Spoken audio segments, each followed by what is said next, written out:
आकाशवाणी से प्रस्तुत हैं प्रादेशिक समाचार।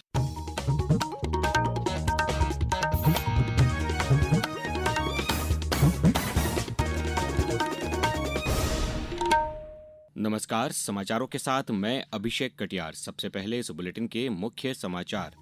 प्रधानमंत्री नरेंद्र मोदी आज ब्रिटेन पहुंचेंगे। दोनों देशों के बीच द्विपक्षीय संबंधों पर होगी बातचीत। मुख्यमंत्री डॉ मोहन यादव ने कहा, राज्य सरकार प्रदेश में औद्योगिक विकास के लिए प्रतिबद्ध। कल होगा 5 औद्योगिक इकाइयों का भूमि पूजन। भारत ने अपने हवाई क्षेत्र में पाकिस्तानी विमानों पर प्रतिबंध 23 अगस्त तक बढ़ाया। और महिला क्रिकेट के तीसरे एक दिवसीय मैच में भारत ने इंग्लैंड को 13 रनों से हराकर श्रृंखला 2-1 से जीती। अब समाचार विस्तार से।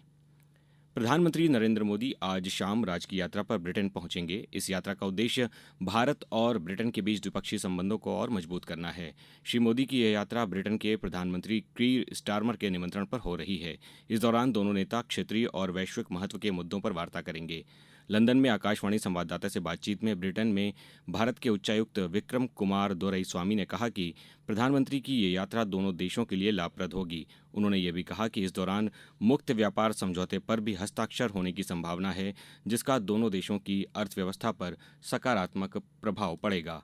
पेश है एक रिपोर्ट। इसे एक महत्वाकांक्षी दस्तावेज बताते हुए श्री दोरईस्वामी ने कहा कि मुक्त व्यापार समझौता भविष्य की संभावनाओं पर केंद्रित एक नए साझेदारी का निर्माण करेगा। उन्होंने कहा कि प्रधानमंत्री मोदी दोनों देशों के बीच संबंधों के प्रति अत्यंत प्रतिबद्ध हैं और इसे आगे ले जाना चाहते हैं। मुक्त व्यापार समझौते पर हस्ताक्षर से न केवल द्विपक्षीय आर्थिक संबंध मजबूत होंगे, बल्कि यह भविष्य में भारत के लिए अन्य विकसित देशों के साथ ऐसे और समझौते करने का एक प्रमुख कारक भी बन सकता है। राजेश बाली, आकाशवाणी समाचार, लंदन। श्री दोरईस्वामी ने कहा कि यह मुक्त व्यापार समझौता भविष्य के लिए नई साझेदारी पर केंद्रित होगा। उन्होंने ये भी कहा कि प्रधानमंत्री मोदी दोनों देशों के बीच संबंधों को सुदृढ़ करने के लिए प्रतिबद्ध हैं। मुख्यमंत्री डॉ मोहन यादव ने कहा है कि राज्य सरकार युवाओं और बहनों के रोजगार के लिए संकल्पित है। इस दिशा में राज्य सरकार द्वारा निरंतर प्रयास किए जा रहे हैं। कल भोपाल जिले के औद्योगिक क्षेत्र अचारपुरा में 5 औद्योगिक इकाइयों का भूमि पूजन किया जाएगा। मुख्यमंत्री डॉ यादव ने कहा कि उन्होंने हाल ही में स्पेन और दुबई की यात्रा में अनेक निवेशकों को मध्य प्रदेश में निवेश के लिए आमंत्रित किया है। मध्य प्रदेश में वर्ष 2025 उद्योग और रोजगार का वर्ष है। गांवों से लेकर शहरों तक समृद्धि लाना, स्थानीय स्तर पर रोजगार के अवसर उपलब्ध करवाना और आत्मनिर्भर भारत के निर्माण के लिए निर्णायक भूमिका निभाकर मध्य प्रदेश ने नए औद्योगिक युग की शुरुआत की है। मध्य प्रदेश सरकार हमारे राज्य के युवाओं के लिए, बेरोजगारों के लिए, खासकर गरीबों के लिए, महिलाओं के लिए, सभी के रोजगार की लगातार चिंता कर रही है। भोपाल में 5 अलग अलग इकाइयों का हमारा भूमि पूजन लोकार्पण होने वाला है। 400 करोड़ से ज्यादा के निवेश के आधार पर 1,500 लोगों को रोजगार मिले, ऐसी 5 इकाइयों का हमारे द्वारा भूमि पूजन किया जा रहा है। भारत ने अपने हवाई क्षेत्र में पाकिस्तानी विमानों की आवाजाही पर प्रतिबंध 23 अगस्त तक बढ़ा दिया है। केंद्रीय नागरिक उड्डयन राज्य मंत्री मुरलीधर मोहोल ने बताया कि पाकिस्तानी विमानों के भारतीय हवाई क्षेत्र में प्रवेश पर प्रतिबंध लगाने वाले नोटिस टू एयरमैन को आधिकारिक तौर पर 23 अगस्त तक बढ़ा दिया गया है। उन्होंने कहा कि यह निर्णय रणनीतिक दृष्टिकोण और मौजूदा सुरक्षा प्रोटोकॉल के अनुरूप है। ये कार्रवाई पाकिस्तान की अपने हवाई क्षेत्र में भारतीय उड़ानों पर रोक लगाने के पहले लिए गए फैसले के बाद की गई है। अब समाचारों में वक्त है एक ब्रेक का। ये समाचार आप आकाशवाणी मध्य प्रदेश से सुन रहे हैं। ये समाचार बुलेटिन YouTube पर Madhya Pradesh news All India Radio पर, फेसबुक के साथ ही X platform AIR news Bhopal page पर सुने जा सकते हैं। आप हमारी वेबसाइट newsonair.gov.in पर या न्यूज ऑन AIR ऐप पर भी समाचार सुन सकते हैं।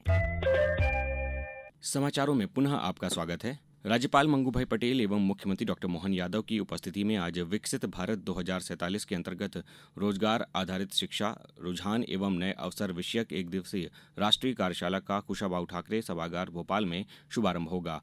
उच्च शिक्षा, तकनीकी शिक्षा एवं आयुष मंत्री इंदर सिंह परमार भी इस कार्यक्रम में सहभागिता करेंगे। मुख्यमंत्री डॉ मोहन यादव ने कहा है कि अतिवर्षा और बाढ़ की स्थिति में जान माल की हानि न हो, ये सुनिश्चित करने के लिए समय रहते सूचना तंत्र की पुख्ता व्यवस्था की जाए। राज्य शासन जन सामान्य की सुरक्षा के प्रति संवेदनशील है। बाढ़ उन्मुख नदियों के लेवल पर लगातार निगरानी रखी जाए। मुख्यमंत्री डॉ मोहन यादव ने प्रदेश में अतिवृष्टि एवं बाढ़ के दृष्टिगत आवश्यक तैयारियों की मंत्रालय में समीक्षा करते हुए ये निर्देश अधिकारियों को दिए। मुख्यमंत्री डॉक्टर मोहन यादव ने कहा है कि मध्य प्रदेश में फिल्म तन्वी द ग्रेट कर मुक्त की जाएगी। मध्य प्रदेश शासन द्वारा ऐसी सार्थक फिल्मों को प्रोत्साहित किया जाएगा। मुख्यमंत्री डॉक्टर यादव ने फिल्म अभिनेता और निर्देशक अनुपम खेर के साथ कल रात्रि भोपाल में फिल्म तन्वी द ग्रेट का विशेष प्रदर्शन देखा। प्रदेश में दस्तक अभियान का पहला चरण कल से शुरू हो गया है। ये अभियान 16 सितंबर तक चलेगा। इस अभियान में बच्चों के स्वास्थ्य से जुड़ी विभिन्न सेवाएं प्रदान की जाएंगी। स्वास्थ्य कर्मियों द्वारा घर घर जाकर बच्चों की जांच की जाएगी। 5 साल तक के बच्चों में निमोनिया, गंभीर कुपोषण, एनीमिया और दस्त रोग की पहचान की जाएगी। सीहोर, खंडवा, श्योपुर, अशोकनगर और गुना जिला अस्पताल में बच्चों को विटामिन ए की पूरक दवा पिलाकर इस अभियान का शुभारंभ कल किया गया। भारत ने 3 मैचों की महिला एक दिवसीय अंतर्राष्ट्रीय क्रिकेट श्रृंखला जीत ली है। चेस्टरली स्ट्रीट में कल खेले गए अंतिम मैच में इंग्लैंड को 13 रन से हराकर भारत ने श्रृंखला 2-1 से अपने नाम कर ली। भारतीय टीम ने टॉस जीतकर पहले बल्लेबाजी करते हुए निर्धारित 50 ओवरों में 5 विकेट पर 318 रनों का विशाल स्कोर बनाया। इस बेहतरीन बल्लेबाजी से इंग्लैंड को 319 रनों का चुनौतीपूर्ण लक्ष्य का सामना करना पड़ा। इस रोमांचक मैच में उसकी टीम 49 ओवर और 5 गेंद में 305 रन ही बना पाई। भारत की कप्तान हरमनप्रीत ने 84 गेंदों पर 102 रनों की शानदार पारी खेली और क्रांति गौड़ ने 6 विकेट लिए। हरमनप्रीत को श्रृंखला में शानदार प्रदर्शन के लिए प्लेयर ऑफ द मैच और सीरीज ऑफ द मैच घोषित किया गया। अब रुक करते हैं मौसम का। प्रदेश में अल्प विराम के बाद बादल फिर बरस रहे हैं। राजधानी भोपाल में कल जमकर बारिश हुई। मौसम विभाग ने आज और कल के लिए जबलपुर समेत 12 जिलों में भारी बारिश का अलर्ट जारी किया है। आज भी भोपाल के कुछ हिस्सों में पानी गिर रहा है।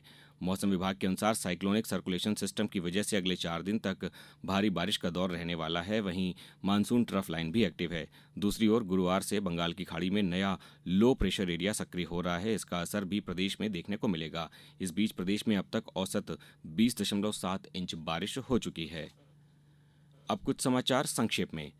नर्मदापुरम जिले में झंडा दिवस पर कल नर्मदा के प्रसिद्ध सेठानी घाट पर राष्ट्रीय ध्वज तिरंगे का अंगीकरण दिवस उत्साहपूर्वक मनाया गया। शिवपुरी जिले में कल जिलाधीश कार्यालय के सभा कक्ष में जनसुनवाई के दौरान कलेक्टर रविंद्र कुमार चौधरी ने 162 आवेदकों की समस्याएं सुनकर उनके त्वरित समाधान के निर्देश अधिकारियों को दिए।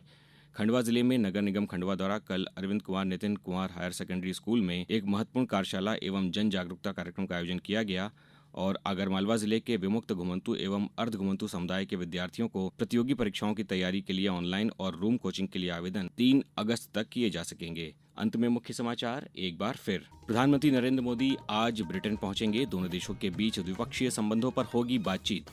मुख्यमंत्री डॉक्टर मोहन यादव ने कहा, राज्य सरकार प्रदेश में औद्योगिक विकास के लिए प्रतिबद्ध। कल होगा 5 औद्योगिक इकाइयों का भूमि पूजन। भारत ने अपने हवाई क्षेत्र में पाकिस्तानी विमानों पर प्रतिबंध 23 अगस्त तक बढ़ाया और महिला क्रिकेट के तीसरे एक दिवसीय मैच में भारत ने इंग्लैंड को 13 रनों से हराकर श्रृंखला 2-1 से जीती। इस बुलेटिन में बस इतना ही। अगला बुलेटिन दोपहर 2:10 पर। नमस्कार।